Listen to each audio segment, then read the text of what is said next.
everybody, and welcome back. Today I'm talking about a topic that is very close to my heart and actually the reason that I got into naturopathic medicine in the first place. Drum roll, please. Acne, like it says below. So before I get into the common conventional treatments, I wanted to tell you a little bit about what my story is with acne. So when I was about 13 years old, the lovely pubescent age of 13, I started to get pimples, which, I thought would go away because you get them and they go away, and you get them and they go away. But they never really did. So I didn't pay too much attention to them for the first few years. And then it started to get worse, and I became more self-conscious about it, so I was seeking out some treatments for them. The little people, all of my little pimples. So dumb.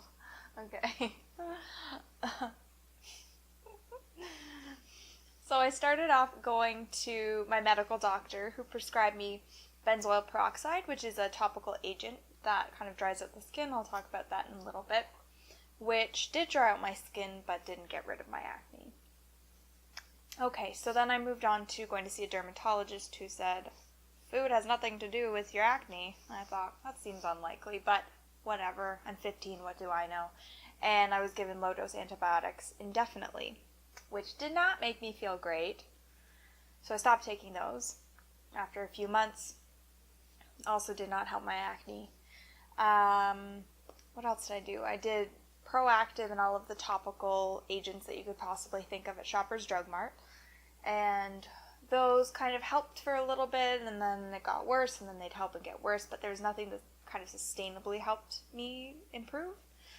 So then my mom took me to see a naturopathic doctor, which I had no idea what that was.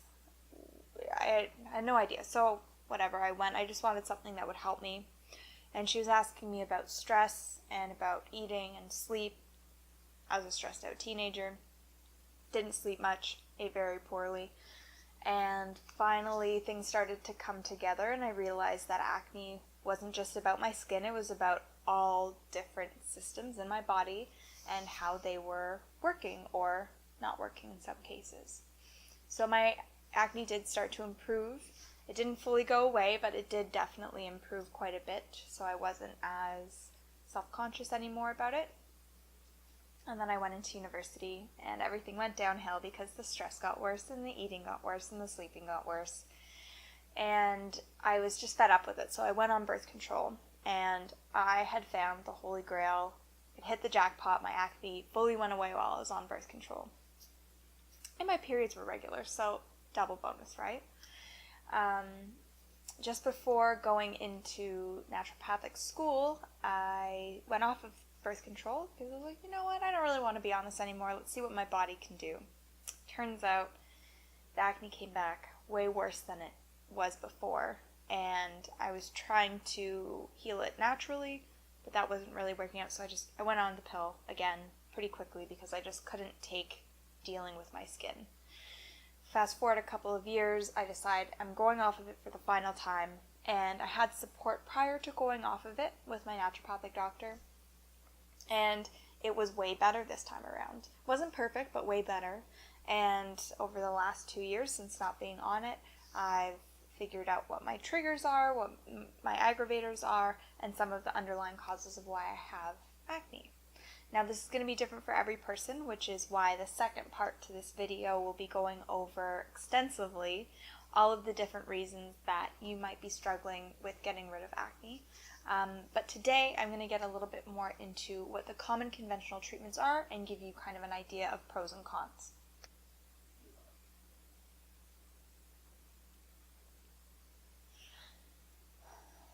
So in my eyes, there are 4 main common conventional treatments. And when I say conventional, I just mean what's being prescribed by dermatologists or medical doctors or kind of disseminated information in the general public. So, number 1, topical agents.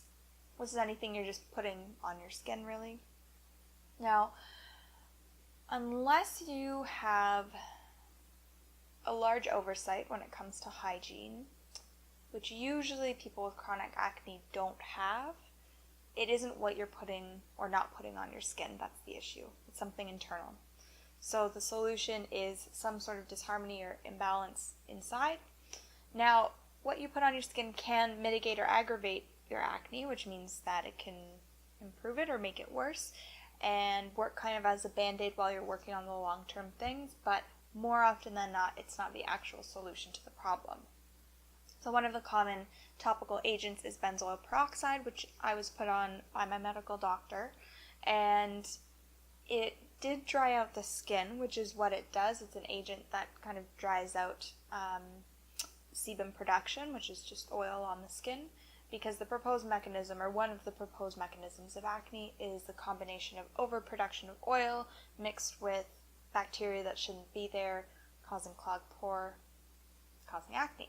So the thought process there is if we dry out the skin, then that oil can't act to combine with the bacteria, and you'll have fewer pimples, which is true if that is the mechanism for you that acne is happening, but that isn't necessarily every single person's story and cause for acne. So it can work while you're on it for some, but it doesn't work for everybody and can be a bit drying. Salicylic acid is another popular one that works in a similar way in terms of drying out the skin. It is derived from white willow bark, which is bark from white willow, and is derived from the same thing that aspirin is actually derived from. So it has analgesic properties, so it helps to reduce pain, especially for those cystic pimples. It has anti-inflammatory properties and antimicrobial. So depending on how processed the salicylic acid is, you might be getting some of those benefits from it as well. But again, usually this isn't the thing to solve everything when it comes to acne. It may be an agent to help reduce the severity of it, but I do want to highlight the difference between an aggravator and a cause. So by putting that on, you might be helping it, but that's not addressing the actual cause, which I'll get into in the next video. The second common conventional treatment is oral birth control. Now, this is obviously just pertaining to individuals who have female endocrine organs, like ovaries. The pill is fantastic for most people. I've heard very few individuals come back and say it's actually aggravated their skin, but it can happen depending on where you're starting with your hormonal balances. But essentially how the pill works is it's bringing in these exogenous hormones, which just means that you're not creating them, of estrogen, sometimes progesterone, to balance out any hormonal imbalances you might have. If that's your cause for acne, then it works fantastically well. It can also regulate cycles if that's an issue for you.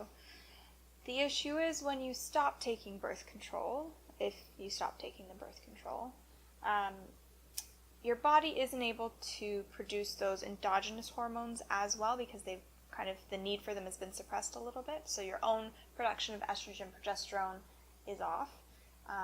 The pill also alters your gut microbiome, which can affect your skin, and it can deplete you of vital nutrients that you need for detox pathways like the B vitamins, so that you can't process hormones as well. So coming off of it can be a bit of a train wreck for some people, and that's why it's so important to support your body while coming off of it. Now, also understanding this is a band-aid solution. The pill doesn't actually fix hormones. It kind of covers it up for the time being, and can sometimes make it worse when coming off of it. So it's just something to consider if you're thinking about going on birth control for acne. Understanding what are my other options and what's the actual cause of my acne is very important. Number 3, low-dose antibiotics. This, again, will work potentially if you have an overgrowth of some kind of the bacteria that can cause acne. In my own experience and experience with patients, that's not many people, and there are so many things that I dislike about being on antibiotics for a long period of time that isn't for a very specific cause, because it can really damage your microbiome, which is sort of all of the good and bad bugs in your gut, and that controls almost everything in your whole body, as we now know. So avoiding low-dose antibiotics, especially for long periods of time, is something that I'm passionate about. But if you are on them, remembering that usually what happens is if you're on them, they work, When you stop taking them after a couple of weeks, once your own gut flora starts to proliferate again, it'll go back to the way it was more often than not. The fourth and final common conventional treatment is Accutane. Accutane is a high-dose synthetic form of vitamin A, which is used to dry out your pores, essentially. So you're not getting that overproduction, or really much production at all, from oil. Like I mentioned before, this oil combined with certain bacteria can cause clogged pores, causing acne. So that's kind of the mechanism that it works. Now, it does work most of the time, honestly, from my experience. People who are on Accutane do have clearing up of their acne, and it is fairly long-term that they see results. But it's actually been taken off the market, or I'm quite sure it's been taken off the market in Canada because of the severity of the side effects of Accutane. So it can cause liver damage, so for that reason you need to get liver enzymes checked every couple of months. They make sure that you have some form of contraception if you're sexually active, because if you're taking Accutane while you're pregnant, it can cause congenital defects. It can also change your mood pretty drastically, and it causes very, very dry skin because it's pulling out any potential for oil production, and so you get very dry, flaky skin, sensitive to the sun, that sort of thing. So it's very important that you understand all of the pros and cons before doing any of these treatments, and definitely talk to your healthcare practitioner that you trust about this, because they're important decisions about your health. So it is important to understand what the underlying cause of your acne is, which can be a little bit confusing at times if you're trying to figure it out on your own. So if it is confusing, seeking help for somebody who can help you understand what else is going on.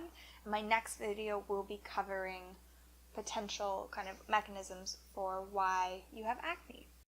So if you like this video, or you know somebody who could benefit from this information, please like and share, and as always, subscribe so you can get updates for all future videos. So stay tuned for next week is part 2 of all of the mechanisms of why you can have acne.